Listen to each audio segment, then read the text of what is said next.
ஹரே கிருஷ்ணா ஹரே கிருஷ்ணா கிருஷ்ண கிருஷ்ணா ஹரே ஹரே ஹரே ராமா ஹரே ராமா ராம ராமா ஹரே ஹரே.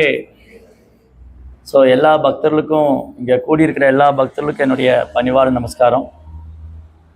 இன்றைக்கி நம்ம ரொம்ப இந்த ஏகாதசி ரொம்ப ஸ்பெஷல். இன்றைக்கி ஏகாதசி பண்டிகை, ஏகாதசி திருவிழா, ஏகாதசி உற்சவம்.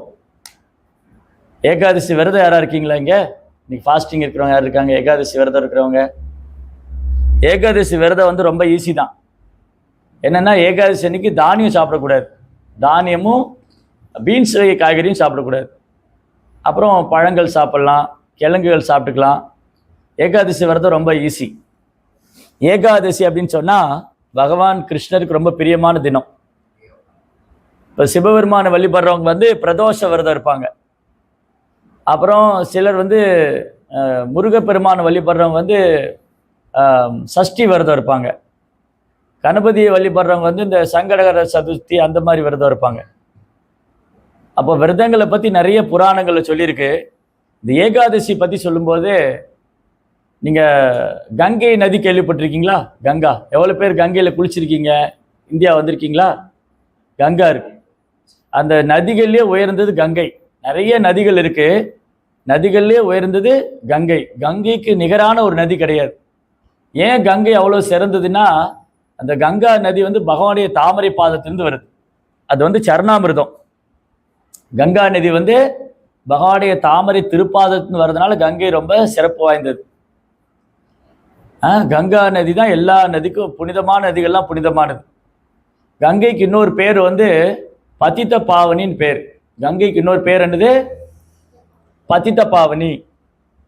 பதித்த பாவனின்னு சொன்னால், பதித்த அப்படின்னா ரொம்ப வீழ்ந்து போன ஆத்மாக்கள், அதாவது ரொம்ப பாவகரமான வாழ்க்கையை வாழ்கிறவங்க, இந்த உலகத்தில் பிறந்து கஷ்டப்படுறோம், நம்மளை மாதிரி இருக்கோம் இல்லையா? நம்ம எல்லாம் வீழ்ந்த ஆன்மாக்கள். கடவுளை மறந்துட்டு, கடவுளை விட்டுட்டு இந்த உலகத்தில் வந்திருக்கோம் இல்லையா? இந்த மாதிரி வீழ்ந்த ஆன்மாக்களையும் விடுவிக்கக்கூடிய சக்தி கங்கைக்கு இருக்கு. கங்கையோடைய சிறப்பு என்னன்னா, நம்ம சாதாரணமாக குளிக்கிறதுக்கும் கங்கையில் குளிக்கிறதுக்கும் வித்தியாசம் இருக்கு.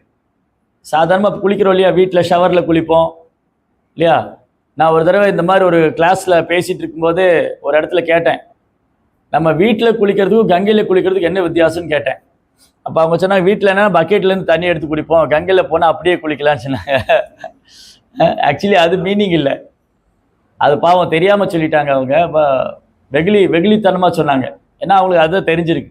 ஆனால் கங்கையில் குளிக்கிறதோட சிறப்பு என்னன்னு சொன்னால், கங்கையில் நம்ம தொடர்ந்து போய் குளித்தோன்னு சொன்னால் நம்ம பாவங்கள்லாம் போகும்.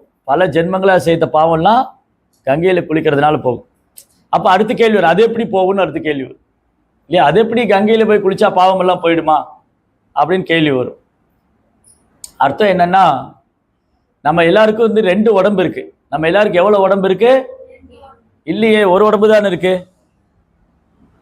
என்ன நீங்கள் ரெண்டு உடம்பு இருக்குன்னு சொல்லி, எனக்கு ஒரு உடம்பு தான் இருக்கு. ரெண்டு உடம்பு இருக்கா, ஒரு உடம்பு இருக்கா? நம்ம எல்லாருக்கும் ரெண்டு உடம்பு இருக்கா, ஒரு உடம்பு இருக்கா? ஒன்று தான் பார்க்குறோம் இல்லையா? ஆனால் ரெண்டு இருக்கு. நம்ம எல்லாருக்கும் ரெண்டு உடம்பு இருக்கு, ஆனால் ஒன்று தான் பார்க்குறோம். இதுக்குள்ள இன்னொரு உடம்பு இருக்கு, ரெண்டு சரீரம் இருக்கு, நமக்கு ரெண்டு பாடி. இங்க ஒரு உடம்பு பார்க்குறோம், ஒரு சரீரம் இருக்கு, இதுக்குள்ள ஒரு சரீரம் இருக்கு. இப்போ நான் ரெண்டு ட்ரெஸ் போட்டிருக்கேன்னு வச்சுக்கோங்க.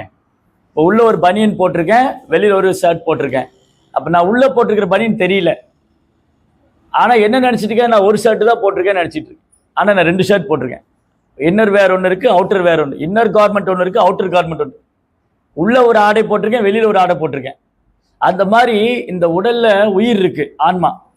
அந்த ஆன்மா ரெண்டு உடம்புனால மூடி இருக்கு. இப்போ இந்த உடம்பை நம்ம ரெண்டு ஆடை போட்டு மறைச்சிருக்கோம். இந்த உடம்பை என்ன பண்ணியிருக்கோம், நம்ம ரெண்டு ஆடை போட்டு மறைச்சிருக்கோம். வெளியில் ஒரு ட்ரெஸ் போட்டிருக்கோம், உள்ள ஒரு ட்ரெஸ் போட்டிருக்கோம். அந்த மாதிரி ஆன்மா ரெண்டு உடம்பு மூடி இருக்கு. ஒன்று இப்போ பார்க்குற உடல், நீங்கள் எல்லாம் என்ன பார்க்குறீங்க இல்லையா? இந்த உடம்பு, இதுக்கு ஸ்தூல சரீரம்னு பேர். இதுக்கு என்ன பேர்? ஸ்தூல சரீரம் அல்லது மெட்டீரியல் பாடி.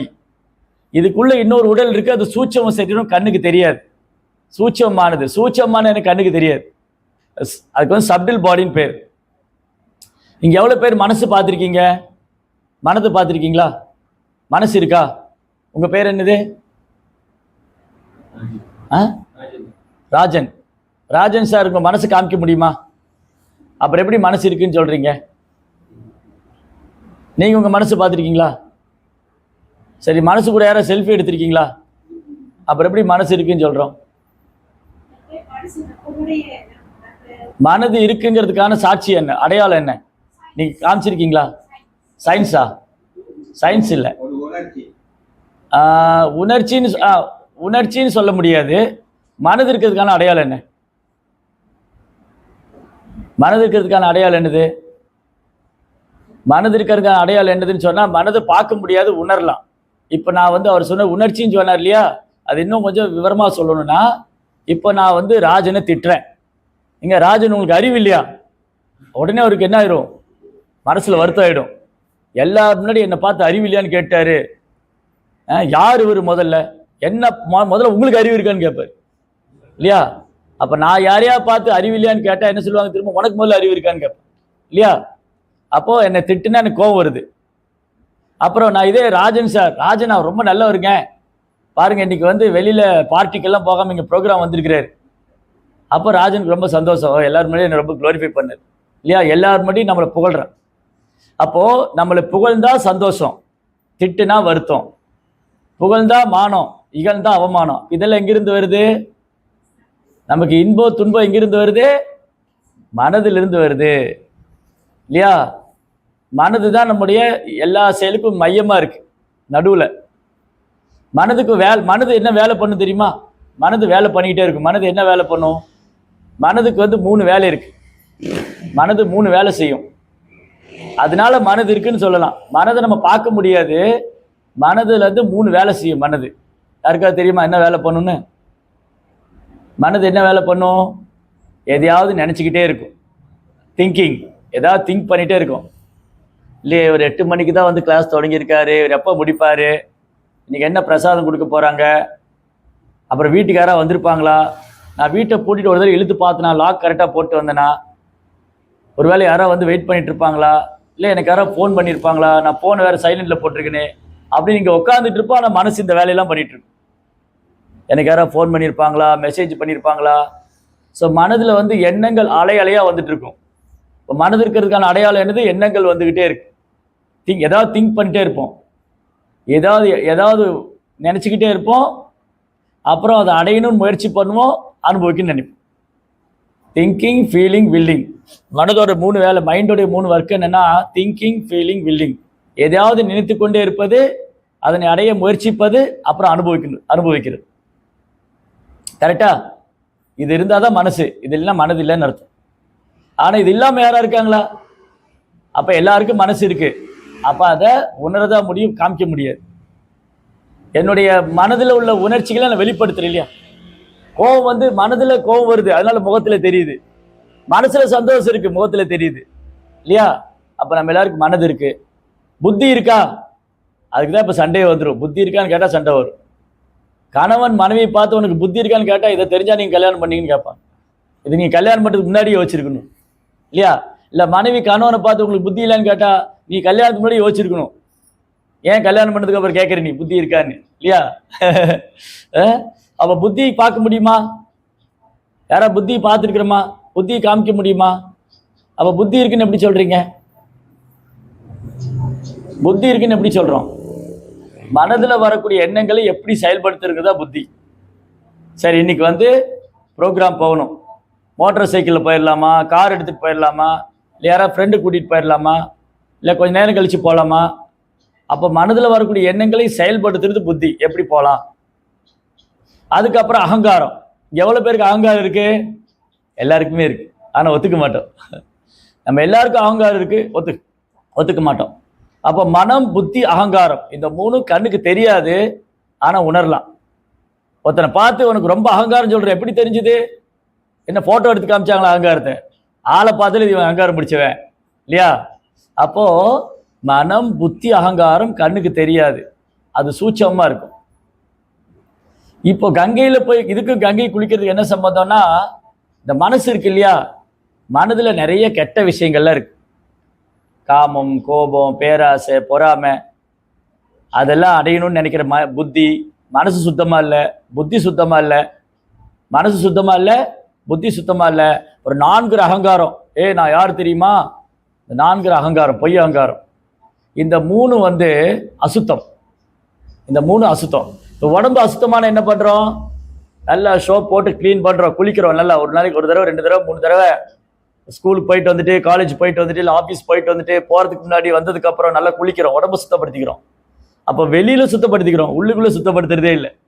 நிறைய பேர் பாருங்க, வெளியில ரொம்ப டீசெண்டாக இருப்பாங்க, நல்லா படிச்சிருப்பாங்க, கோட் ஷூட்டெல்லாம் போட்டிருப்பாங்க, அவனை அகங்காரமாக நடப்பாங்க.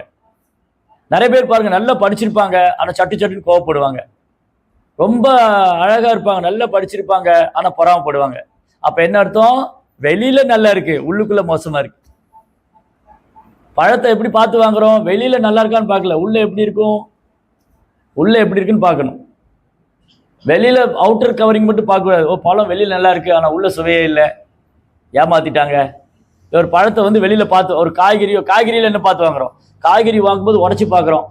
வெண்டைக்காயை உடச்சி பார்க்குறாங்க, அது முத்தி இருக்கான்னு பார்க்குறாங்க, நல்லா இருக்கான்னு பார்க்குறாங்க, இல்லையா? அந்த மாதிரி நம்ம வெளி தோற்றத்தை வைத்து மட்டும் பார்க்கறது இல்லை, உள்ள எப்படி இருக்கு. அதே மாதிரி தான் நமக்கு வந்து இந்த உடம்ப நம்ம தினமும் வீட்டில் குளிச்சு சுத்தப்படுத்திக்கிறோம். கங்கையில் போய் குளிக்கும் போது அந்த உள்ள மனசு இருக்கு பார்த்தீங்களா, அது சுத்தமாகும். தொடர்ந்து கங்கையில் போய் குளிச்சா,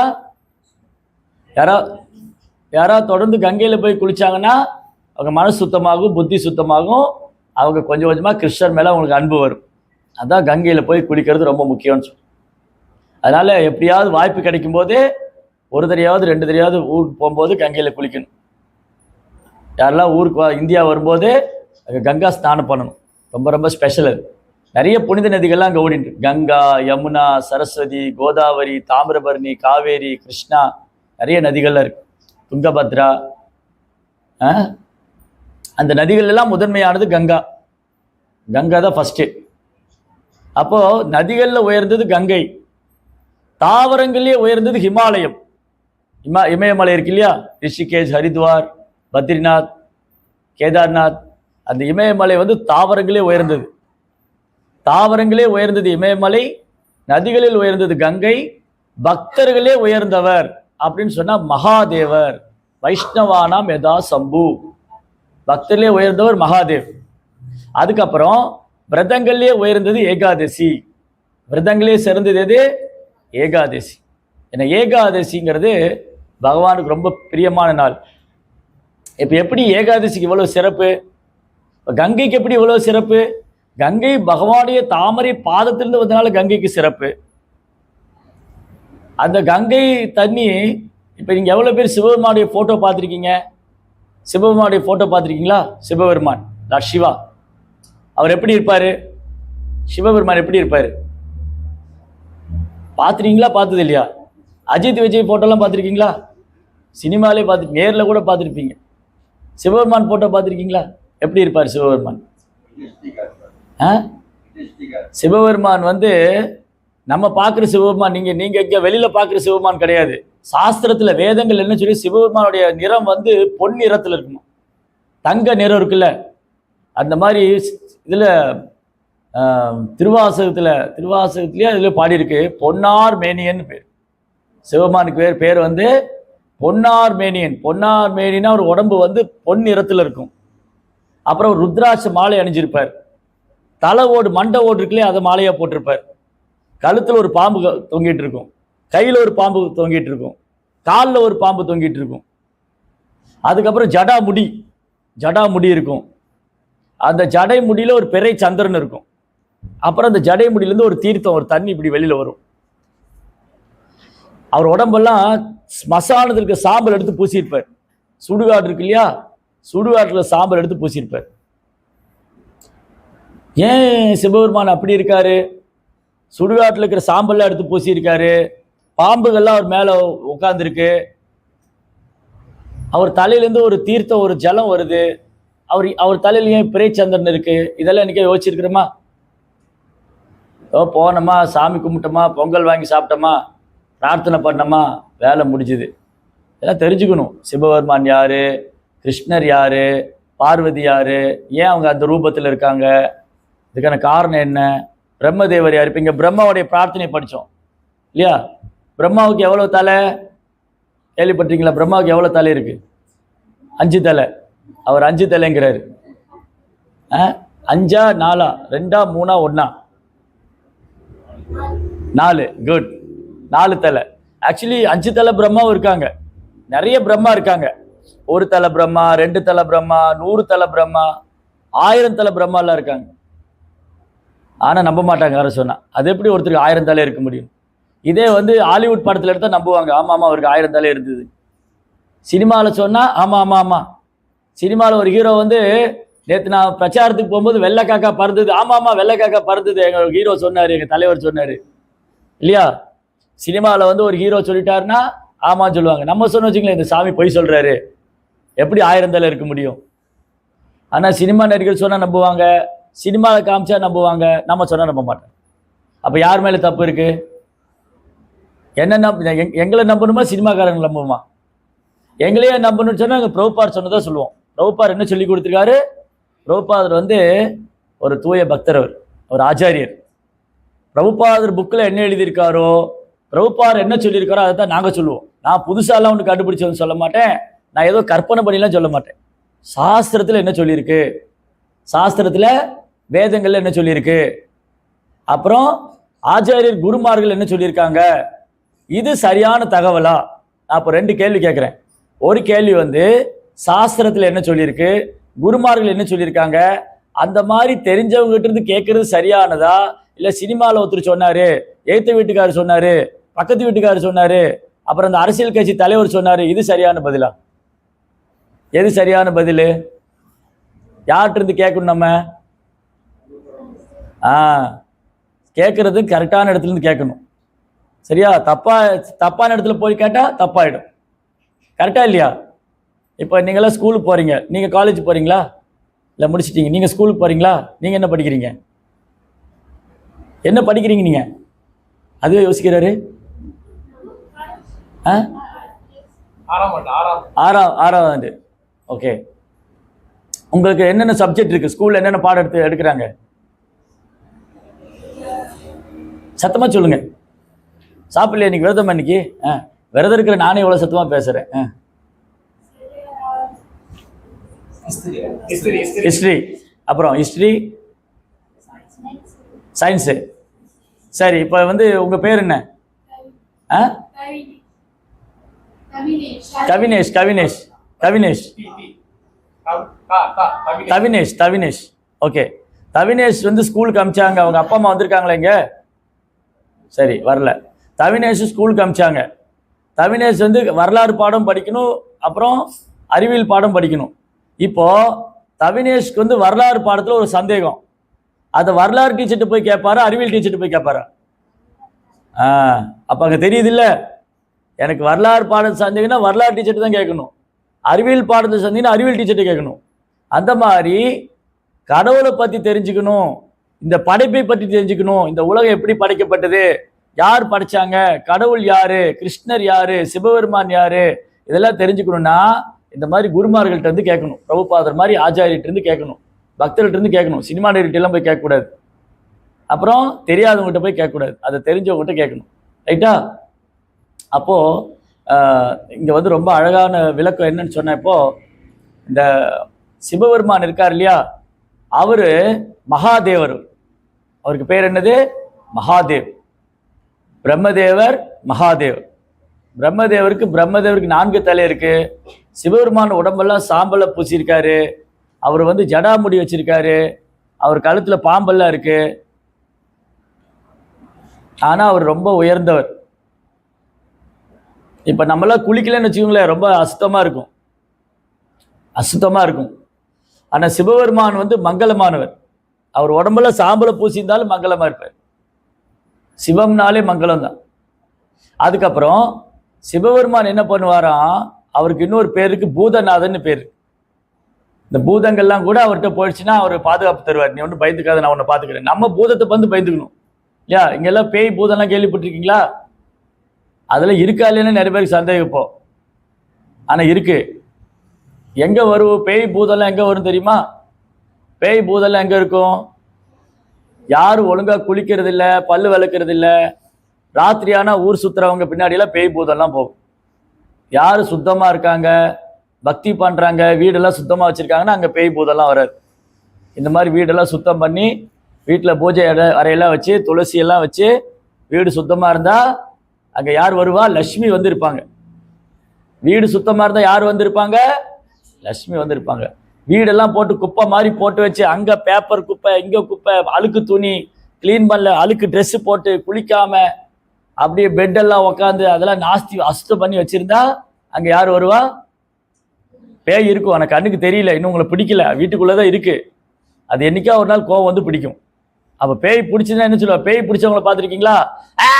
ஓ கத்துவாங்க, ஓடுவாங்க, அலறுவாங்க, சங்கிலி போட்டு கட்டி வச்சிருப்பாங்க அவங்கள.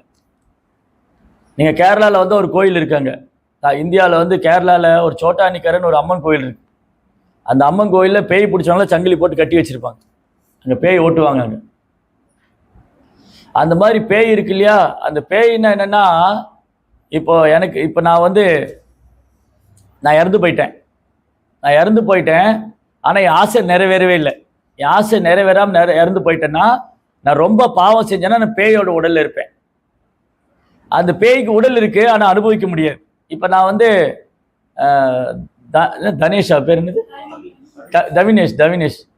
தவினேஷ்க்கு வந்து நான் ஒரு பிளேட் ஃபுல்லாக பிஸா கொடுக்குறேன், ஆனால் உடம்பு கிடையாது. எப்படி தவினேஷ் சாப்பிடுவார்? ஆனால் தவினேஷ் சாப்பிடணும்னு ஆசை இருக்கு, உடம்பு இருந்தாலும் சாப்பிட முடியும். அப்போ என்ன பண்ணும்? அந்த பேய்க்கு பிஸா சாப்பிடணும்னு ஆசை இருக்கு, அது தவினேஷோட உடம்புல வரும். அப்போ தவினேஷ் உடம்புல 2 ஆன்மா வந்துடும். ஏற்கனவே ஒரு ஆத்மா இருக்கு தவினேஷ் உடம்புல, இன்னொரு ஆன்மா வந்துடும். அது வந்து அவனை பிடிச்சி டார்ச்சர் பண்ணும். அந்த மாதிரி ரொம்ப பாவகரமான வாழ்க்கையை வாழ்ந்தவங்க, மனுஷ வாழ்க்கை கிடைச்சி ரொம்ப பாவம் பண்ணவங்க, மது அருந்தினவங்க, மாமிசம் சாப்பிட்டவங்க, தகாதோரம் பண்ணவங்க, சூடா நிறைய பேர் இருக்காங்க. இந்த மாதிரி பாவகாரமான வாழ்க்கை. அவங்க வந்து பேய் பிடிக்கும். அவங்க என்ன பண்ணுவாங்க? இன்னொருத்தர் உடம்புக்குள்ளே போவாங்க. அந்த பேய் வந்து இன்னொரு உடம்புக்குள்ளே வரும். புரியுதா உங்களுக்கு? பயமுறுத்துறேன்னு சொல்லல, இது சாஸ்திரத்தில் இருக்குது. நான் உங்களை பயமுறுத்துறேன்னு நினச்சிக்காதீங்க, இதெல்லாம் உண்மை. நான் சும்மா வந்து டைம் பாஸ் பண்ணிட்டு போகலான்லாம் வரல, நான் உண்மையை சொல்கிறதுக்காக வந்திருக்கேன். இதெல்லாம் இருக்குது சாஸ்திரத்தில். வந்து இந்த பேய்கள்லாம் இருக்கு இல்லையா? இப்போ நம்ம கோயிலுக்கு போகலாமா? ஆனால் பேயெல்லாம் கோயிலுக்கு போக முடியாது, அங்கே பிரார்த்தனை பண்ணும். அதுக்கு வந்து அதெல்லாம் ரொம்ப மோசமான வாழ்க்கை. அதனால் என்ன ஆச்சு? அவங்களுக்கு ஒரே கதி தான் இருக்குது. அவங்களாம் சிவபெருமான்கிட்ட போனால் தான் அவங்க காப்பாற்றப்படுவாங்க. அதனால சிவபெருமானுக்கு பூதநாதன்னு பேர். பூதங்கள்லாம் அவர் அடைக்கலம் கொடுத்ததுன்னா அவங்கள விடுவிச்சிடுவார், அவங்களுக்கு அடைக்கலம் கொடுப்பார். அப்புறம் அவர் ரொம்ப சந்தோஷம் ஆகிடுவார். அவர்கிட்ட போய் பிரார்த்தனை பண்ணால் சிவபெருமான் ரொம்ப சந்தோஷமாயிடுவார், ஆசீர்வாதம் கொடுப்பார். அந்த சிவபெருமான் என்ன பண்ணாங்க? கங்கை நீரை தன் தலையில தாங்கியிருக்கார். கங்கா தீர்த்தம். அது எங்கிருந்து வருது? கங்கா பகவானுடைய ஆன்மீக லோகத்திலேருந்து வருது. அதை வந்து சிவபெருமான் தலையில தாங்கிட்டார். அது பெரிய புராண கதை. அது அந்த கதை வந்து ரொம்ப பெரிய கதை. ஒரு ஷார்ட்டா சொல்றேன் உங்களுக்கு. பகீரதன் ஒரு ராஜா இருந்தார். அந்த ராஜா என்ன பண்ணாரு? அவங்க முன்னோர்கள்லாம் இறந்து போயிட்டாங்க. ஒரு முனிவருடைய சாபத்தில், கபில முனிவருடைய சாபத்தில் வந்து அந்த 60,000 பசங்க அவங்க முன்னோர்கள் இறந்து போனாங்க. அவங்கள வந்து அவங்களை விடுவிக்கணும், அவங்களுக்கு மோட்சம் கொடுக்கணும். அப்போ கங்கை பூமிக்கு வரணும். அதனால பகீரத ராஜா ரொம்ப கடுமையாக தவம் பண்ணார். ஏதாவது புரியுதா நான் சொல்றதுல உங்களுக்கு? புரிஞ்சா சரி. பகீரத ராஜா ரொம்ப தவம் பண்ணாரு. அவர் தவம் பண்ணப்போ பகவான் சொன்னாரு, நீ கங்கையை பூமிக்கு அழைச்சின்னு போ, முன்னோர்கள்லாம் மோட்சம் அடைச்சிருவாங்க. நான் முன்னே என்ன சொன்னேன்? கங்கையில குளிச்சா என்ன ஆகும்? சத்தமா சொல்லுங்க. கங்கையில குளிச்சா பாவம் போகும். அப்ப இந்த முன்னோர்கள்லாம் அவங்க பாவம் எல்லாம் போய் விடுபடணும்னு சொன்னா கங்கை இந்த பூமிக்கு வரணும். பகீரத ராஜா தான் கங்கையை பூமி கூட்டிட்டு வர்றாரு. இப்போ கங்கா தேவி சொன்னா, நான் வேகமா வந்தேன்னா பூமியே அடிச்சுன்னு போயிடணும். கங்கை ரொம்ப வேகமா வரும். நீங்க யூடியூப்ல பாருங்க, கங்கை வந்து அலகானந்தா ரிவர்னு போடுங்க, இல்ல அலகானந்தா இல்ல கங்கான்னு போட்டீங்கன்னா, இல்ல கங்கோத்ரி அலகானந்தா அப்படின்னு போட்டீங்கன்னா அங்க கங்கா நதி வேகமா வரும். அந்த கங்கையில தூக்க ஒரு யானையை போட்டா அந்த யானை பந்து மாதிரி உருண்டு ஓடி கண்ணுக்கே தெரியாம போயிடும், அவ்வளவு ஃபாஸ்டா வரும். அப்போ கங்கா சொன்னாங்க, நான் ரொம்ப வேகமாக வருவேன், நான் வேகமாக வந்தால் பூமி அடிச்சுன்னு போயிடுவேன். அப்போ என்ன பண்ணுறது? அப்போ பகவான் சொன்னார், நீங்கள் சிவபெருமான்கிட்ட பிரார்த்தனை பண்ணுங்கன்னு. அப்போ சிவபெருமானு குறித்து பிரார்த்தனை பண்ணார் பகீரத ராஜா. அப்போ சிவபெருமான் தரிசனம் கொடுத்தாரு. நான் சொன்ன மாதிரி சிவபெருமான் வந்து ஒரு பொன்னிறத்தில் இருந்தார், ஜடாமுடி வச்சுருந்தாரு, அவர் உடம்பெல்லாம் வந்து சாம்பல் பூசி இருந்தார். விபூதி விபூதி பூசுறாங்க இல்லையா, என்ன பேர் மறந்துட்டேன், தவினேஷ் விபூதி போட்டிருக்காரு. இந்த விபூதி வந்து ஜவ்வாதி விபூதி. ஆனால் சிவபெருமான் போட்டுக்கிற விபூதி இருக்கு இல்லையா, அது ஜவ்வாதெல்லாம் கிடையாது. ஸ்மசானத்தில் உடம்பை எரிச்சு அப்படியே அந்த சாம்பல் எடுத்து மேலே பூசியிருக்காரு. அப்புறம் வந்து அவர் பார்க்குறாங்க, ரொம்ப அழகாக இருக்கார், கண்ணெல்லாம் தாமரை இதழ் மாதிரி இருக்கு. சிவபெருமான் சொன்னார், உனக்கு என்ன வர வேணும்? புலித்தோல் உடுத்திருக்கார், புலித்தோல் இருக்குல்ல, அதுதான் கட்டியிருப்பார். அப்புறம் பகீரதன் சொன்னார், இந்த மாதிரி கங்கை பூமிக்கு வரேன்னு சொன்னாங்க, ஆனால் வர வேகத்தில் பூமி அடிச்சுன்னு போயிடுனாங்க, நீங்கள் தான் எனக்கு உதவி செய்யணும். அப்போ சிவபெருமான் என்ன பண்ணார், கங்கையை பிடிச்சி தன் தலையில் சுற்றிட்டார். அப்படி இந்த ஜட முடியல, கங்கை வேகமாக வரும்போது அதை பிடிச்சி ஜட முடியல சுற்றிட்டார். அப்புறம் ஒரே ஒரு முடி மட்டும் எடுத்து விட்டார். அந்த கங்கை தான் இப்போ நீங்கள் யூடியூப்லலாம் பார்க்கலாம், இங்கே நேராக போனால் பார்க்கலாம். அந்த ஒரு முடியில் வர்ற கங்கையே இவ்வளோ வேகமாக வருதுன்னா, நீங்கள் போய் பார்த்தீங்கன்னா கங்கோத்திரியில் அந்த கங்கையில் இறங்கிலாம் குளிக்க முடியாது, கப்பில் பக்கெட்டில் தண்ணி எடுத்து தான் குளிக்கணும். அப்புறம் அது எந்த மாதிரி வாட்டர், அது ஐஸ் கோல்டு வாட்டர். அப்படியே ஐஸ், அப்படி கை வச்சா அப்படி கை வரைச்சி போயிடும், ஐஸ் கட்டி மாதிரி ஆயிரு கை. நான் சும்மா கதையெல்லாம் உள்ள, நீங்கள் உண்மையாக நீங்கள் நேராக கங்கை நான் சொன்னதெல்லாம் போய் நீங்கள் சொல்லுவீங்க, அன்றைக்கி அவர் சொன்னது கரெக்டு தான். அங்கே போனவங்களுக்கு தெரியும், அந்த கங்கையில் கை வச்சா அப்படியே கை வந்து ஐஸ் கட்டி மாதிரி ஆகிடும், மரத்து போயிடும். இறங்கணும், நேராக கொண்டு கடலில் போட்டுருவாங்க கங்கை. உள்ளே இறங்கணும், அவ்வளோதான், ஆளே கிடைக்காது, அவ்வளோ வேகம். அந்த அப்படி வர வேகமான கங்கை என்னது, சிவபெருமான் தன் தலையில கட்டி வச்சுட்டு ஒரு முடி எடுத்து விட்டுருக்கிறார், அந்த ஒரு கங்கை. அப்போ கங்கையே சிவபெருமான் தலையில தாங்கியிருக்காருன்னா அப்போ எப்பேற்பட்ட ஆளாக இருப்பார் அவர். அதனால ஒரு மகாதேவர். அதனால நதிகளே உயர்ந்தது கங்கை, தேவர்களே உயர்ந்தவர், பக்தர்களே உயர்ந்தவர் மகாதேவர். வைஷ்ணவானாம் யதா சம்பு. அப்புறம் மலைகளே உயர்ந்தது இமாலயம். இந்த கங்கை ஃபர்ஸ்ட் இமயமலையில கீழே தான் விழுது, ஹரித்வாரில். ஹரித்வார்னு ஒரு இடம் இருக்கு, இதெல்லாம் இங்கே யூடியூப்ல போடுங்க, ஹரித்வார், கங்கோத்ரி, அலகானந்தா எல்லாம் காமிக்கும் கங்கை எவ்வளோ வேகமாக வருது. அந்த மாதிரி விரதங்களே உயர்ந்தது ஏகாதசி. ஏகாதசிங்கிறது தமிழில் சொல்கிறோம் இல்லையா, 1 2 3 சொல்லுவோம். இங்கிலீஷில் தமிழில் 1 2 3, இங்கிலீஷில் 1 2 3 சொல்லுவோம். அது மாதிரி ஹிந்தியில் வந்து 1 2 3 சொல்லுவாங்க. சான்ஸ்கிரிட்டில் வந்து ஏகாதசி,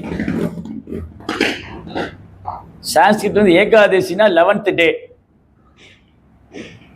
ஃபர்ஸ்ட் 1 2 3 4 5 6 7 8 9 10 11, அது மாதிரி பிரதமை, துதியை, திருதியை, சதுர்த்தி, பஞ்சமி, சஷ்டி, சப்தமி, அஷ்டமி, நவமி, தசமி, ஏகாதசி. அந்த ஏகாதசி என்னது, அவங்க ஒரு தேவதை. ஏகாதசி ஒரு தேவதை, கங்கா ஒரு தேவதை, ஏகாதசி ஒரு தேவதை. கங்கா தேவதை நதி ரூபத்தில் இருக்காங்க, ஏகாதசி தேவதை ஒரு திதி ரூபத்தில் இருக்காங்க. புரிஞ்சுதா? நீங்க கேலண்டர்ல பாத்தீங்கன்னா போட்டிருக்கோம், இன்னைக்கு வந்து அஷ்டமி திதி, நவமி திதி, இன்னைக்கு தசமி, ஏகாதசி. டெய்லி ஷீட் கேலண்டரில் பார்த்தார் ஏகாதசின்னு போட்டு, ரைட்? அப்போ என்ன, ஏன் ஏகாதசி? எல்லாமே எல்லா நாளும் இருக்கு, அப்போ ஏகாதசிக்கு எவ்வளோ ஸ்பெஷல், ஏகாதசி எவ்வளோ சிறப்பு?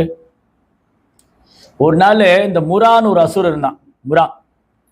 இந்த முராங்கிற அசுரனுக்கு அவர் சொன்ன மாதிரி 5 தலை இருந்தது, பயங்கரமான அசுரனும். அப்படியே பார்த்தா அந்த ஒரு கருன்னு அந்த இடி மழை பெய்யறதுக்கு முன்னாடி ஒரு கருப்பாக ஒரு மேகம் வரும், அந்த மாதிரி இருப்பான் அவன், கருன்னு இருப்பான். அப்படியே தலைமுடியெல்லாம் வந்து பெரிய பெரிய மலை மாதிரி இருக்கும். இப்போ சைடு போனால் பெரிய மலையெல்லாம் இருக்கும், அந்த மாதிரி இருக்கும் அவன் தலைமுடியெல்லாம். அவன் கண்ணெல்லாம் நெருப்பு பந்து மாதிரி இருக்கும்.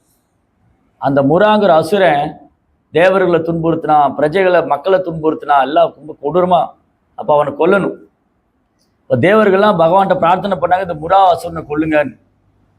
அப்போ விஷ்ணு என்ன பண்ணார், முரா கூட போய் சண்டை போட்டார். பகவான் விஷ்ணுவுக்கும் முராவுக்கும் சண்டை நடந்தது. ரொம்ப நேரம் சண்டை போட்டு, இந்த சண்டை ரொம்ப நேரம் நடந்துட்டு இருந்தது. பகவான் விஷ்ணு என்ன பண்ணார், அப்படியே கொஞ்சம் ரெஸ்ட் பண்ணிக்கிட்டார். அப்படி ரெஸ்ட் பண்ணார், அந்த சண்டையை போட்டுட்டு இருக்கும்போது ரெஸ்ட் பண்ணார், ஓய்வு எடுத்தார், அப்படியே கொஞ்ச நேரம் தூங்கினார். இந்த முரா அசுரன் அடிக்க வந்து பார்த்தா என்னடா இந்த விஷ்ணு படுத்துட்டு இருக்காரு, விஷ்ணு படுத்துட்டு இருக்காரு, இவர் படுத்துட்டு இருந்தாலும் சரி எந்திரிச்சு கொல்லணும்னு போனான். அப்போ அவர் உடம்புல இருந்து ஒரு தேவதை வந்தார். அந்த தேவதை வந்து ஒரு வாள் எடுத்து முராவை ஒரே சீவிட்டாங்க தலையை. விஷ்ணு கண்ணை திறந்து பார்த்தா அந்த முரா அசுரன் இறந்து போயிருக்க. யாரு இந்த முராவை கொன்னது, நான்ல கூட சண்டை போட்டுட்டு இருந்தேன். அவ பக்கத்துல தான் ஒரு தேவதை நின்று இருக்கா. பிரபு நான் தான் கொன்னேன்னா. ஓ நீ யாரு, நான் தான் ஏகாதேசி, நான் உங்க பக்தை, நான் தான் ஏகாதேசி. ஓ ஏகாதேசி, நீ இந்த முராங்கிற அசுரனை கொன்னதுனால நான் உனக்கு வரம் கொடுக்குறேன். உன்னுடைய ஏகாதேசினிக்கு யாரு பக்தர்கள் விரதம் இருக்காங்களோ அவங்க எனக்கு ரொம்ப பிரியமானவங்க, அவங்க எல்லா பாவத்திலிருந்து விடுபடுவாங்க, அவங்க என்னுடைய உலகத்துக்கு வருவாங்க. விஷ்ணுடைய உலகம் தெரியுமா? நம்ம எந்த உலகத்தில் இருக்கிறோம், நீங்கள் எந்த உலகத்தில் இருக்கீங்க? நம்ம எந்த உலகத்தில் இருக்கிறோம்? ஏதோ ஒரு உலகத்தில் இருக்கு. நம்ம எந்த உலகத்தில் இருக்கிறோம்? இந்த உலகத்துக்கு வந்து பௌதிக உலகம் பேர். கலியுகம், அது கலியுகம். இது உலகம். இது என்ன உலகம்னா கலியுகத்துல நம்ம பௌதிக உலகத்தில் இருக்கோம். இது மெட்டீரியல் வேர்ல்டு, பூமியில் இருக்கோம், பூலோகத்தில் இருக்கோம். பூலோகம். நம்ம எந்த லோகத்தில் இருக்கிறோம்? பூலோகம். கடவுளுக்கு ஒரு உலகம் இருக்கு தெரியுமா? கடவுளோட உலகம் எது? விஷ்ணு எங்க இருப்பார்? வைகுண்டம். சிவபெருமான் எங்க இருப்பார்? கைலாசம். சிவபெருமான் கைலாசத்தில் இருப்பார், விஷ்ணு வைகுண்டத்தில் இருப்பார். சரி, அப்ப அந்த உலகத்துக்கு இந்த உலகத்துக்கு என்ன வித்தியாசம்? அடுத்த கேள்வி வரும். வைகுண்டத்துக்கும் இந்த உலகத்துக்கு என்ன வித்தியாசம்? வைகுண்ட உலகத்துக்கும் இந்த உலகத்துக்கு என்ன வித்தியாசம்? பிரம்மா எங்க இருப்பார்? பிரம்மா எங்க இருக்கார்? பிரம்மலோகம். பிரம்மா பிரம்மலோகத்தில் இருக்கார், சிவபெருமான் கைலாசத்தில் இருக்கார், மகாவிஷ்ணு வந்து வைகுண்டத்தில் இருக்கார். அப்ப அந்த உலகத்துக்கு இந்த உலகத்துக்கு என்ன வித்தியாசம்? இங்க வந்து நமக்கு பிறப்பு உண்டு, இறப்பு உண்டு, நோய் வரும், வயசாகும், கஷ்டம் வரும், துன்பம் வரும், எல்லாம் இங்கே அனுபவிக்கணும். ஆனால் கிருஷ்ணோடைய உலகத்தில் இது எதுவுமே கிடையாது. பிறப்பு கிடையாது, இறப்பு கிடையாது, நோய் கிடையாது, மரணம் கிடையாது, வயோதிகம் கிடையாது, எப்பவுமே சந்தோஷமா இருக்கலாம். வைகுண்டா, வைகுண்டான அங்கே துன்பமே இல்லைன்னு அர்த்தம். வைகுண்டான்னு என்ன அர்த்தம்? துன்பமே இல்லை. அப்போ யாரெல்லாம் அங்கே போகணும்? துன்பமே இல்லாத இடத்துக்கு தான் எல்லாரும் போகணும்னு விரும்புகிறாங்க. ஆனால் இங்கே அப்படி நினச்சிட்டு இருக்காங்க, இங்கே துன்பம் இல்லாமல் இருக்கணும்னு. ஆனால் ஏதோ ரீதியில் வரும், ஏதோ ரீதியில் துன்பம் வந்துக்கிட்டே இருக்கு. நான் நினச்சேன் இந்தியாவில் இருந்தால் வெயில் அடிக்குன்னு, மலேசியா வந்து இங்கேயும் வெயில் அடிக்குது. இங்கே கொஞ்சம் நல்லா இருக்குன்னு பார்த்தேன். அங்கே கம்பேர் பண்ணுவோம், இங்கே பரவாயில்ல. இந்தியாவில் இன்னைக்கு போனீங்க இப்போ அப்படியே உங்களை வெயில் உருக்கிடும். நல்ல வந்து மைக்ரோ ஓவனில் வச்ச மாதிரி இருக்கும். போனீங்கன்னா வீட்டுக்குள்ளே போனால் இந்தியாவில் வந்து அப்படி வெயில் அடிக்கும் போ மேலெல்லாம். சரி, மலேசியாவில் போனால் நல்லா இருக்குன்னு பார்த்தா இங்கேயும் இப்படி வெயில் அடிக்குது. ஆனால் இந்தியாவை கம்பேர் பண்ணும்போது பரவாயில்ல, ஏதோ கொஞ்சம் பொழைச்சிக்கலாம். அப்போ இந்த உலகத்தில் எங்கே போனால் துன்பம் இருக்கும். சில இடத்துல போனால் ரொம்ப குளிர் அடிக்கும், ஐயோ இங்கே குளிருது. இந்தியாவில் இருக்கிறவங்க நினச்சிக்காங்க அமெரிக்கா போனால் நல்லா இருக்கும்னு. அமெரிக்காவில் குளிர் தாங்கலை, இந்தியா போனால் நல்லா இருக்கும், அங்கே வந்தால் வெயில் தாங்கலை. அப்போ இந்த உலகத்தில் ஏதோ ஒரு வகையில் துன்பம் இருக்கும். உடலால் துன்பம் இருக்கும், மனசால துன்பம் இருக்கும், இயற்கையினால துன்பம் இருக்கும், அவர் துன்பம் இருக்கும். ஆனால் பகவானுடைய உலகத்தில் துன்பமே இருக்காது. அதுதான் வைகுண்டம், அங்கே துன்பமே கிடையாது. அப்போ ஏகாதசி விரதம் இருக்கிறவங்க அங்கே போனால் திரும்ப வர மாட்டாங்க. பகவானுடைய உலகத்துக்கு போனால் திரும்ப இந்த போயிட்டு வர வேலையெல்லாம் இல்லை, அங்கே போனால் திரும்ப வர மாட்டோம். கிருஷ்ணன் என்ன சொல்றார் பகவத்கீதையில? நதத் பாஷேதே சூரியோ ந சாங்கோ ந பாவகா எத் கத்வான நிவர்த்தந்தே தத்தாம பரமமம.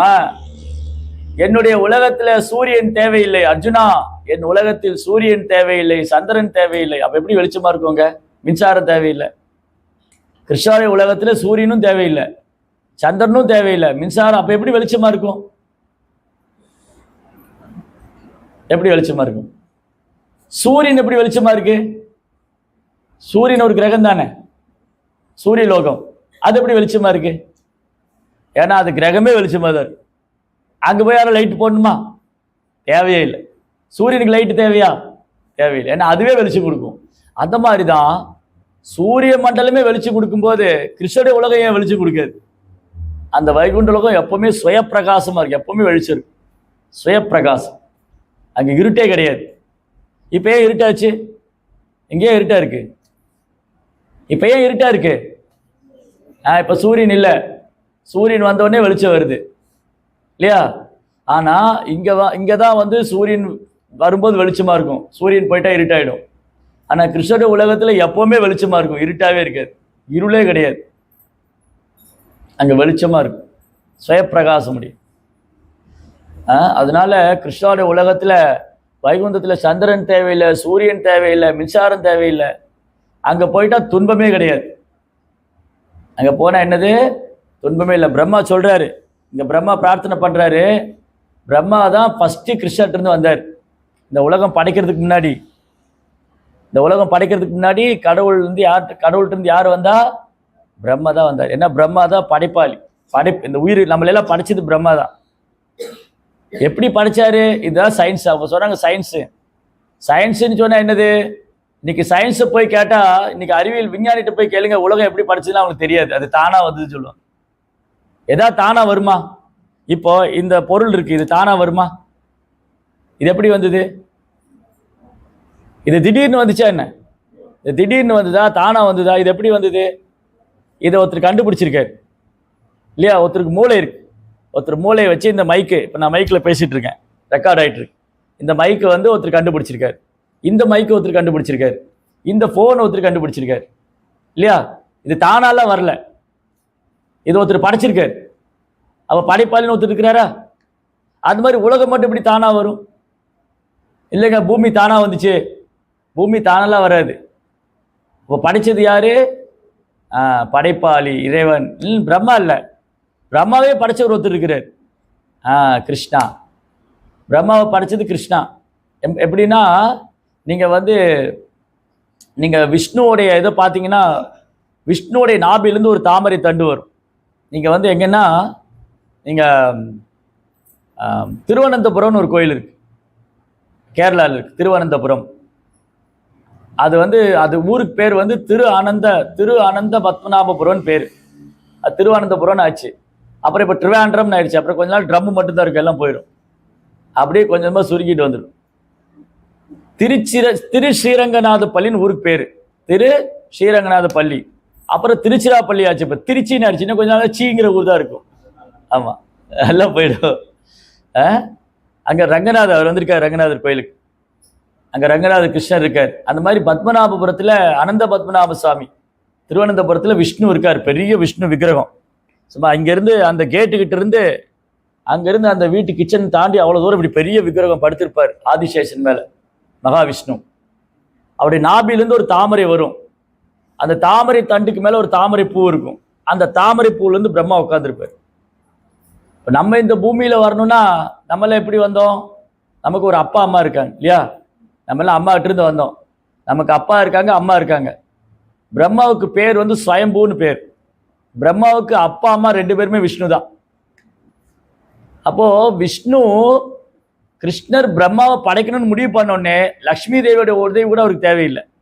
அவருடைய நாபிலிருந்து வர தாமரை தண்டிலேயே பிரம்மா வந்துட்டார். அந்த பிரம்மா வந்து அப்படி விஷ்ணுகிட்ட இருந்து வந்தார். அப்போ பிரம்மா பிரார்த்தனை பண்றாரு பகவான் கிட்ட. பகவான்கிட்ட என்ன பிரார்த்தனை பண்றாரு? முதல்ல பகவான் பிரம்மா தான் பார்க்கிறார். ஃபர்ஸ்ட் கடவுளை பார்த்தது யாரு? பிரம்மா. பிரம்மா தான் நம்ம எல்லாருக்கும் தாத்தாவோடைய தாத்தா. நம்ம நிறைய தாத்தா எல்லாம் இருப்பாங்க, அப்பா அப்பாவோடைய அப்பா இப்படி எல்லாம் போனா நம்ம என்னன்னு சொல்றோம்? நம்மளாம் மனுஷங்க இல்லையா? இந்த மனுஷங்கன்னு ஏன் பேர் வந்தது? பிரம்மாவுக்கு 14 பசங்க இருந்தாங்க, அவங்களுக்கு மனுக்கள்னு பேர். அந்த மனுக்கள் தான் நம்ம தந்தை, மனிதகுல தந்தை மனுக்கள். புரிஞ்சுதா? ஏதாவது புரியுதா? உங்களுக்கு புரியுற மாதிரி சொல்றேன். இந்த உலகம் படைக்கிறதுக்கு முன்னாடி கடவுள் மட்டும்தான் இருந்தார். கடவுளை யாரும் படைக்க முடியாது. அடுத்த கேள்வி கேட்பாங்க, கடவுளை யார் படைச்சாரு? நான் ஒரு கிளாஸ்ல பேசிட்டு இருந்தேன், இந்த உலகத்தை வந்து கடவுள் படைச்சாரு. அப்போ ஒருத்தர் வந்து கேட்டார், கடவுளை யார் படைச்சாரு? கடவுளை யாரும் படைக்க முடியாதியா, அவர் தான் எல்லாத்தையும் படைக்கிறாரு இல்லையா? இப்போ இந்த உலகத்தை கடவுள் படைத்தார். கடவுளை யார் படைத்தார்னா அப்ப அவர் எப்படி கடவுள்னு சொல்லுவோம்? கடவுளை ஒருத்தர் படைச்சிருந்தா அப்ப அந்த படைத்தவன் தானே கடவுள்னு சொல்லணும். கரெக்டா இல்லையா? புரியுதா இல்லையா? புரியுது. அப்போது கிருஷ்ணர் என்ன பண்ணார், பிரம்மா வந்து கிருஷ்ணாட்டு பிரம்மா வந்தார். பிரம்மா பார்க்குறாரு, எல்லா பக்கம் இருட்டாக இருக்குது, வெளிச்சமே தெரியல. நான் எங்கே இருக்கேன், நான் யார், எங்கே உட்காந்துருக்கேன், ஒரே குழப்பமாக இருக்குது. அவர் ஏதோ ஒரு தாமரை பூ மேலே உட்காந்துருக்கார்.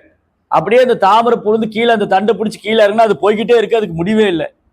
ரொம்ப கொஞ்ச நேரம் கழிச்சு குழம்பி போயிட்டார். திரும்பி மேலே வந்து உட்காந்துக்கிட்டார். ஒரே குழப்பமாக இருக்குது. நான் யார், நான் எங்கிருந்து வந்தேன், நான் என்ன பண்ணணும், நான் என்ன வேலை செய்யணும். இப்போ திடீர்னு உங்களை கூட்டிகிட்டு போய் ஒரு ரூமில் லைட் அணைச்சி கதவை அடைச்சி விட்டேன். கண்ணை கட்டி கூட்டிகிட்டு போயிட்டேன். கண்ணை கட்டி கூட்டிகிட்டு போய் உங்களை பின்னாங்க ஐலாண்டில் விட்டேன். ஐயோ, நீ கண்ணை கழிச்சு விட்டு எங்கே இருக்கேன், எந்த பக்கம் போகணும், என்ன ஒன்றும் புரியாது. ஒரே குழப்பமாக இருக்குது. திடீர்னு அந்த மலை மேலே கொண்டு விட்டேன், பின்னாங்க இல்லை இல்லையா, எந்த பக்கம் போகணும்னு தெரியாது. அந்த மாதிரி பிரம்மாவுக்கு ஒரே குழப்பமாக இருக்குது. அப்புறம் பிரம்மா வந்து முயற்சி பண்ணுறாரு, தான் யாருன்னு யோசிக்கிறாரு, கற்பனை பண்ணுறாரு, தவம் பண்ணுறாரு, ஒன்றுமே புரியல. அப்புறம் ஒன்று புரிஞ்சிச்சு அவருக்கு, நான் வந்திருக்கேன்னா எனக்கு என்னை படைச்சவர் ஒருத்தர் இருக்கணும். அந்த படைத்தவரிடம் பிரார்த்தனை செய்கிறாரு. ஓ ஆண்டவரே, நீங்கள் என்னை காமிச்சு கொடுங்க, நான் யார், நீங்கள் எங்கே இருக்கீங்க, நான் உங்களை பார்க்கணும் அப்படின்னு பிரம்மா வந்து ஆயிரக்கணக்கான வருஷம் தவம் பண்ணார், பகவான் மேலே பக்தி பண்ணார். அப்புறம் பகவான் அவருக்கு தர்ஷனம் கொடுத்தார். பகவான் வந்து பிரம்மா வந்து பகவானை பார்க்குறாரு முதல்ல. இப்போ சிவபெருமான் சொன்னாலே எப்படி இருப்பாருன்னு, அப்போ பகவான் எப்படி இருப்பார், விஷ்ணு எப்படி இருப்பார், விஷ்ணுவை பார்த்துருக்கீங்களா, எப்படி இருப்பார், ஃபோட்டோலாம் பார்த்துருப்பீங்க, நேரில் பார்த்துருக்க மாட்டீங்க. விஷ்ணு எப்படி இருப்பார், அவருக்கு 4 கரங்கள் இருக்கும், 4 கையில் என்ன வச்சிருப்பாரு, சங்கு, சக்கரம், கம்பித்திரி, மத்தாப்பு, புஸ்வானம், என்ன வச்சிருப்பாரு, சங்கு, சக்கர, கதை, தாமரை. ஒரு கையில் சங்கு, ஒரு கையில் சக்கரம், ஒரு கையில் கதை, ஒரு கையில் தாமரை. எங்கள் கேரளாவில் போனால் குருவாயூர் கோயில் இருக்கும். இந்த குருவாயூரப்பருக்கு 4 கரங்கள் இருக்கும், சங்கம், சக்கரம், கதை, தாமரையோடு. அப்படி மழைக்காலத்து மேகத்தை ஒத்த நிறம், மழை பெய்யறதுக்கு முன்னாடி அப்படியே லேசாக ஒரு கருக்கல் பண்ணும், அது அப்படியே அந்த நிறத்துக்கு பேர் கருநிற மேகம், ஷாமம். அந்த கலர் இருப்பார் கிருஷ்ணா, அந்த ஃபோட்டோவில் இருக்கார் பாருங்க, அந்த கலர் இருப்பார். அப்புறம் அவர் கண்கள்லாம் அப்படி தாமரை இதழ் மாதிரி காது வரை இருக்கும். அவர் வந்து மஞ்சள் நிற பீதாம்பர ஆடை உடுத்தியிருப்பார். அந்த இதில் நீங்கள் மஞ்சள் நிற பீதாம்பர ஆடை உடுத்தியிருப்பார். அவர் வந்து என்றும் வாடாத ஒரு வைஜெயந்தி மாலை அணிஞ்சிருப்பார். அவர் மார்பில் ஒரு ஸ்ரீவஸ்து குறி இருக்கும், கழுத்தில் வந்து கௌஸ்துவ மணி இருக்கும். இது அங்கே இருக்கார் பாரு, நான் சொன்னேன்னா மஞ்சள் நிற ஆடை உடுத்தியிருக்காரு. அப்படியே மழைக்காலத்து மேகத்தை ஒத்த நிறம், தாமரை போல கண்கள், என்றும் பாடாத வைஜெயந்தி மாலை, கழுத்தில் கௌஸ்துவ மணி, மார்பில் ஸ்ரீவஸ்த குறி, அவருடைய நாபிலிருந்து ஒரு தாமரை தண்டு மேலே பிரம்மா உட்காந்துருக்கார். பிரம்மா இதெல்லாம் பார்த்தார். எப்படி பார்த்தாரு, பகவான் ஒரு ஆசீர்வாதம் பண்ணார். அப்போ என்ன அர்த்தம், கடவுளை பார்க்க வேண்டுமானால், இப்போ நிறைய பேர் உங்ககிட்ட சவால் விடலாம், நீங்கள் ஹரே கிருஷ்ணாக்கெல்லாம் போகிறீங்களே, கடவுளை பார்த்துருக்கீங்களா, கடவுளை காமிக்க முடியுமா. கடவுளை பார்க்க முடியும், காமிக்க முடியும், ஆனால் அந்த பார்வை நம்மகிட்ட இருக்கணும். பிரம்மானாலே உடனே கடவுளை பார்க்க முடியல. 1000 வருஷம் தவம் பண்ணி பக்தி பண்ணி அவர் பக்தியில் சந்தோஷமாய் பகவான் தன்னை காமிச்சு கொடுத்தார். இப்போ வந்து நான் கேட்குறேன், அவர் போயிட்டார், ராஜன் இருக்கார், ராஜன்ட்ட கேட்குறேன், எங்கே போனார், அவர் எந்திரிச்சு போனார், தண்ணினா, அவர் பேர் என்னது, தண்ணி குடிக்க போய். பசிக்குதா உங்களுக்கு, யாருக்கா பசிக்குதா, ஒரு 10 மினிட்ஸில் முடிச்சிடுறேன். சரி, இப்போ ராஜன் பார்த்து ஒருத்தர் கேட்குறார். ராஜன் வந்து சொன்னார், ஒரு ஃப்ரெண்டுகிட்ட போய், நான் வந்து ஹரே கிருஷ்ணாவில் போயிட்டுருக்கேன், அங்கே வந்து பக்தியெல்லாம் பண்ணிகிட்ருக்கேன், இந்த மாதிரி பகவத்கீதையெல்லாம் சொல்லி தராங்க. அப்போ ஒருத்தர் கேட்குறார், கடவுளை பார்த்துருக்கியா நீ. அப்போ ராஜன் என்ன சொல்லுவார், ராஜனை பார்த்து கேட்குறாங்க, சார் நீங்கள் கடவுளை பார்த்துருக்கீங்களா. அப்போ நீங்கள் என்ன சொல்லுவீங்க,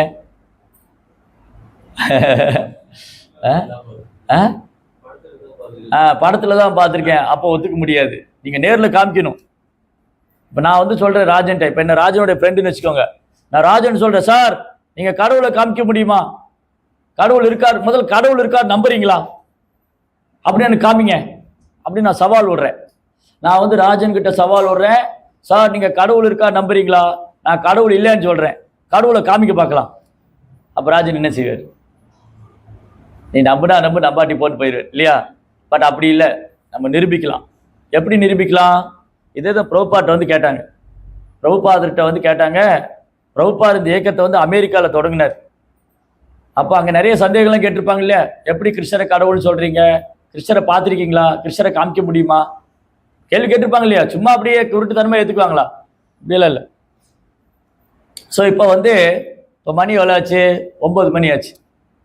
சரி, இப்போ வந்து நான் ராஜன்ட்டு கேட்குறேன், சூரியன் இருக்காரா, சூரியன் இருக்காரா? ராஜன் சொல்ல இருக்கார். நான் நம்ப மாட்டேன், இப்போ சூரியனை காமிங்க, இப்போ காமிச்சாதான் நம்புவேன். அப்போ ராஜனால சூரியன் காமிக்க முடியுமா? அவர் சொல்லுவார், சூரியன் இருக்கு, நீ நம்பினாலும் நம்பாட்டிப்போம், வேணா ஒன்று பண்ணு, இங்கே உட்காந்துட்டு காலையில் 6 மணிக்கு வரும் பார்த்துக்கோ, இல்லையா? கரெக்டா? சூரியன் இருக்கு. இப்போ மணி 9 ஆச்சு, இப்போ இரவு 9 மணி. சூரியன் இருக்கு, ஆனால் என்னால் பார்க்க முடியாது. ஆனால் பார்க்க முடியும், ஒரு பொறுமையாக உட்காந்து காலையில் 6 மணி வரைக்கும் இருந்தேன்னா பார்க்கலாம். அதெல்லாம் முடியாது. சூரியனே முன்னாடி வா, அப்போதான் நம்புவேன்னு சொல்ல முடியாது. என் முன்னாடி சூரியனுக்கு வந்து நான் ஆர்டர் போட முடியாது. சூரியனுக்கார இப்போ கட்டளை போட முடியுமா? இப்போ உட்காந்துட்டு நான் வந்து சூரியனே நீ இருக்கிறது உண்மையா, முன்னாடி வா, அப்போதான் நம்புவேன்னா சூரியன் வராது. என்ன கத்து ராத்திரி பூரா கத்திட்டு இருந்தாலும் வராது. காலையில் 6 மணிக்கு அவரே மேலே வருவார். ஓதா பாரு, சூரியன் வந்துருச்சு. அப்படிதான் கடவுளை வந்து நான் கற்பனை பண்ணி உணர முடியாது, இல்லை கடவுளுக்கு ஆர்டர் போட முடியாது. கடவுளே நீ இருக்கிறது உண்மையா, முன்னாடி வா, அப்படி கடவுளுக்கு ஆர்டர் போட்டு புரிஞ்சிக்க முடியாது, பார்க்க முடியாது. அப்ப கடவுளுக்கு ஆர்டர் போட்டெல்லாம் பார்க்க முடியாது, கற்பனை பண்ணி பார்க்க முடியாது, ஆராய்ச்சி பண்ணி பார்க்க முடியாது. அப்ப எப்படி பார்க்க முடியும்? பிரம்மா எப்படி பார்த்தாரு? அவருக்கு பக்தி பண்ணதுனால பகவான் அவர் காமிச்சு கொடுத்தாரு. அப்போ நான் பொறுமையா உட்கார்ந்துருந்தா எனக்கு சூரியன் முன்னாடி வரும். அந்த மாதிரி கடவுள் மேல அன்பு செய்ய ஆரம்பிச்சிட்டா கடவுள் நம்ம முன்னாடி வருவார். அவர் எப்படி வேணாலும் வருவார். இந்த மாதிரி விக்கிர ரூபத்தில் வருவாரு, ஆன்மீக குரு ரூபத்தில் வருவாரு, மனதில் இதயத்திலே பரமாத்மாவா இருக்காரு, எல்லா பக்கம் அவர் காமிச்சு கொடுப்பார். அப்ப கடவுளை உணர முடியும். அதான் பிரபுபாத் சொன்னாரு. ஒருத்தர் வந்து கேட்டார் பிரபுபாட்ட, சாமிஜி நீங்க கடவுளை பார்த்துருக்கீங்களா? எஸ். எனக்கு காமிக்க முடியுமா? என்னால காமிக்க முடியும், உன்னால பார்க்க முடியாதுன்னு. பிரபுபாத் என்ன சொன்னாரு? என்னால கடவுளை காமிக்க முடியும், உன்னால பார்க்க முடியாது. ஏன்னா அதுக்கான பார்வை நம்ம கிட்ட இல்லை. எப்படி கடவுளை, பிரம்மானால எப்படி கடவுளை பார்க்க முடிஞ்சுது? பிரம்மானால எப்படி கிருஷ்ணரை பார்க்க முடிஞ்சுது? பக்தினால பார்க்க முடிஞ்சுது. அப்போ நமக்கு பக்தி இருந்தா நம்மளுக்கு கடவுளை பார்க்கலாம். இப்போ இங்க விக்கிரகம் இருக்கு, ராதா கிருஷ்ணன் விக்கிரகம். இப்போ நமக்கு பக்தி இருந்தா அங்க பகவான் தெரிவார், இல்லாட்டி அது ஒரு மார்பிளா தான் தெரியும். என்ன இங்க ஒரு மார்பிள் பொம்மை வச்சிருக்காங்க, பக்தி இல்லாதவங்களுக்கு எப்படி தெரியும்? அது ஒரு மார்பிள் பொம்மையா தெரியும். பக்தருக்கு எப்படி? இங்க கிருஷ்ணர் இருக்காரு, ரொம்ப அழகா இருக்காரு, நிறைய பூவெல்லாம் போட்டு அலங்காரம் பண்ணிருக்காங்க, கிருஷ்ணருக்கு வந்து பிரசாதம் படைக்கிறாங்க, கிருஷ்ணர் வந்து சாப்பிட்றாரு. அப்ப யார் இதை புரிஞ்சுக்க முடியும்? பக்தர்கள் தான் புரிஞ்சுக்க முடியும், பக்தி இல்லாதவங்க புரிஞ்சுக்க முடியாது. சரி, அப்ப பக்தி வளரணும், இதெல்லாம் புரிஞ்சுக்கணும் இல்லையா? கடவுள் யாரு, அவர் எப்படி உணர்றது, அவர் எப்படி நான் வந்து புரிஞ்சுக்கிறது, அவர்கிட்ட எப்படி அன்பு செய்யறது, அதுக்கு தான் குரு பிரபுபாத் இருக்கார். பிரபுபாத் என்ன சொல்லி கொடுத்துருக்காரு? நீங்க கடவுளை உணரலாம், அப்ப நீங்க கொஞ்சம் தூய்மை அடையணும். ஏன்னா கடவுள் ரொம்ப தூய்மையானவர், நம்ம தூய்மையாகாம கடவுளை உணர முடியாது.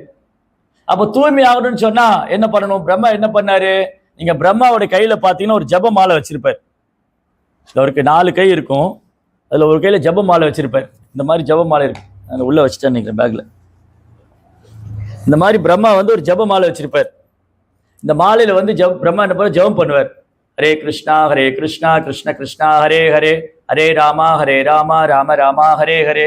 இந்த மாதிரி 1000 வருஷம் பிரம்மா ஜபம் பண்ணார். அப்போ பகவான் தரிசனம் கொடுத்தார். அப்போ பிரம்மாவுடைய வழியை நம்ம ஃபாலோ பண்ணா நாமளும் கடவுளை உணரலாம். அதுக்கான ப்ராசஸ் தான் இந்த ஜபா மெடிடேஷன். இங்க எவ்வளவு பேர் ஜபம் பண்றீங்க? ஹரே கிருஷ்ணா மந்திரம் தினமும் ஹரே கிருஷ்ணா மந்திரம் ஜபம் பண்ணி நல்லா கை தூக்குங்க, மேல நல்லா தூக்குங்க. ரைட். அப்போ இப்பதான் நம்ம ஆரம்பிச்சிருக்கோம். அதனால நான் ஜபம் பண்ண உடனே கிருஷ்ணனுக்கு தெரியலையே, தெரியவாரு. எப்போ?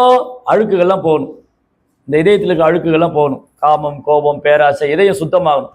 அப்ப மந்த்ரான்னு சொன்னா இதயத்தை சுத்தப்படுத்துறது, இதயத்தை விடுவிக்கிறது, இதயத்தை வந்து சுத்தப்படுத்துறது, மனதை வந்து விடுவிக்கிறது. மந்த்ரஹா திராயதே இது மந்த்ரஹா, மனதை சுத்தப்படுத்துது, மனதை திறக்க செய்யும். இப்ப மனது அழுக்கா இருக்கு, அதனாலதான் என்னால கடவுளை பார்க்க முடியல.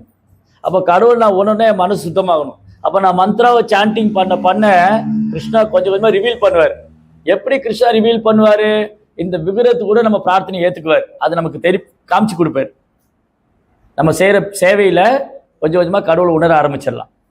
அப்போ இந்த மந்த்ரா வந்து ஹரே கிருஷ்ண கிருஷ்ண கிருஷ்ண ஹரே ஹரே, ஹரே ராம ராம ராம ஹரே ஹரே. இந்த மந்திரத்தை சொன்னதுனால பிரம்மாவுக்கு வந்து பகவானார் தர்ஷனம் கிடைச்சது. அவர் எப்போ பகவானுடைய நாமத்தை சொல்லிட்டே இருந்தார். அப்போ எப்போ பகவான் திருப்தி அடைஞ்சார்னா பிரம்மாவுடைய சேவையில பக்தியில திருப்தி அடைஞ்சா பகவான் தர்ஷனம் கொடுத்தார். முதல்ல பிரம்மா என்ன பண்ணாரு? அவரே முயற்சி பண்ணி பார்த்தாரு, நான் யாரு, எங்க இருக்கேன் இல்லையா. முதல்ல ஃபர்ஸ்ட் என்ன, பிரம்மா பார்க்கும்போது எல்லா பக்கம் இருட்டா இருந்தது. முதல்ல பிரம்மா பார்க்கும்போது எல்லா பக்கம் இருட்டா இருந்தது. அவர் எங்க இருக்காருன்னு தெரியல, அவர் யாருன்னு தெரியல. அவர் சொந்த முயற்சியில தேடி பார்த்தாரு, கற்பனை பண்ணி பார்த்தாரு, ஆராய்ச்சி பண்ணி பார்த்தாரு, முடிவுக்கே வர முடியல. திரும்பி போய் அந்த தாமரைப்பூ மேல உட்காந்துட்டு, அந்த எனக்கு மேல ஒரு சக்தி இருக்கு, அது பகவான் இருக்காரு, அவர் தான் இதெல்லாம் பண்ணிருக்கணும், அதனால ஒரு பிரேயர் பண்றேன் அப்படின்னு இந்த பிரேயர் பண்ண ஆரம்பிச்சு பிரம்மா பக்தி பண்ண ஆரம்பிச்சது தான் கடவுள் தன்னை வெளிப்படுத்தினார். அதே போல பிரம்மாவுடைய வழிமுறை தான் பிரபுபாதர் நமக்கு சொல்லிக் கொடுக்குறார். இந்த சம்பிரதாயம் வந்து நம்ம ஃபாலோ பண்றோம் இல்லையா, இந்த சம்பிரதாயம் வந்து பிரம்ம மாத்வ கௌடிய வைஷ்ணவ சம்பிரதாயம். இந்த சம்பிரதாயத்துடைய முதல் ஆச்சாரியர் பிரம்மா தான். முதல் வேத ஞானத்தை பகவான் பிரம்மாவுக்கு கொடுத்தாரு. இந்த பிரார்த்தனை இங்க இந்த ஸ்லோகம் வந்து, இந்த அத்தியாயத்துடைய தலைப்பு வந்து பிரம்மதேவரின் பிரார்த்தனைகள். பகவானை பார்த்தோன்னே பிரம்மா பிரார்த்தனை பண்ணாரு. அதுக்கப்புறம் பகவான் அவருக்கு அறிவு கொடுத்தாரு, இந்த பிரபஞ்சங்கள்ல எப்படி உயிர்வாளிகள் எப்படி படைக்கணும்னு சொல்லி. அப்போ பிரம்மாட்டிருந்து 4 குமாரர்கள், அப்புறம் 14 மனுக்கள், சப்த ரிஷிகள், கபிலர், கௌதமர், கனாதனர், அகஸ்தியர், புலஸ்தியர், இந்த மாதிரி 14 ரிஷிகள், 7 சப்த ரிஷிகள், அப்புறம் தேவர்கள் எல்லாம் பிரம்மா வந்து படைச்சார். அப்ப எப்போ பிரம்மாவுக்கு படைக்கிற சக்தி கிடைச்சது? பிரம்மாவுக்கு படைக்கிற சக்தி பகவான் இருந்தா கிடைச்சது. அதனால இந்த பிரபஞ்சத்தை படைத்ததும் பகவான், அப்புறம் பிரம்மாவை படைச்சதும் பகவான், அவருக்கு இந்த படைக்கிறதுக்கு அறிவு சிருஷ்டி கொடுத்ததும் பகவான். அதனாலதான் பிரம்மா இங்க பிரார்த்தனை பண்றாரு பகவான் இடத்துல, எனக்கு வந்து ஆசீர்வாதம் பண்ணுங்க, நான் உயிர்வாளிகள்லாம் படைக்கணும். அதனால நமக்கு நல்ல புத்தி, நல்ல ஞாபக சக்தி, நல்ல திறமை, நல்ல நிர்வாகம் பண்ணணும், குடும்பம் நல்லா பார்த்துக்கணும், மனைவியை நல்லா பார்த்துக்கணும், பிள்ளைகளை நல்லா பார்த்துக்கணும், நல்லபடியா இருக்கணும், நல்ல ஒரு நிம்மதியான ஒரு அமைதியான வாழ்க்கை வாழணும், அது கடவுளை உணரணும், அவருக்கு சேவை பண்ணணும், இதெல்லாம் பண்ணணும்னா இந்த நாம ஜபத்துல தான் இருக்கு. ஹரே கிருஷ்ண கிருஷ்ண கிருஷ்ண ஹரே ஹரே, ஹரே ராம ராம ராம ஹரே ஹரே. இந்த நாம ஜபத்தை வந்து எவ்வளோ சித்தையா பண்றோமோ, எவ்வளோ நம்பிக்கையா பண்றோமோ, எவ்வளோ கவனமா பண்றோமோ, தினமும் இந்த நாம ஜபிக்க இங்க வாழும்போது சந்தோஷமா இருக்கலாம். கிருஷ்ணரும் தன்னைத்தானே வெளிப்படுத்த ஆரம்பிச்சிருவார். நான் உங்க கூட தான் இருக்கேன், உங்க வீட்லயே இருக்கேன், நீ பிரேயர் பண்ணும்போது கூட இருக்கேன், நீ பகவத்கீதை படிக்கும்போது கூட இருக்கேன், நீ கோயிலில் நான் உன் கூடையே தான், உன் கையை பிடிச்சிட்டு, நீ என் கையை பிடிச்சிட்டே தான் இருக்கேன், நீ அவன் கூடையே தான் வந்துட்டு இருக்கேன்னு காமிச்சு கொடுப்பேன். அதை உணர்றதுக்கு கொஞ்சம் டைம் ஆகும், உடனே உணர முடியாது. ஆனா நம்ம பக்தியில சிரத்தையா பண்ண கிருஷ்ணா நம்மளுக்கு காமிச்சு தருவார். இந்த மந்திரத்துல இருக்கேன், வாழ்க்கையில ஒரு கட்டத்திலையும் காமிச்சு கொடுப்பார். அதை நீங்க உணர ஆரம்பிக்கலாம். ஓகே, ஹரே கிருஷ்ணா, ஜெய் ஸ்ரீல பிரபுபாத் கி. ஓகே, உங்களுக்கு ஏதாவது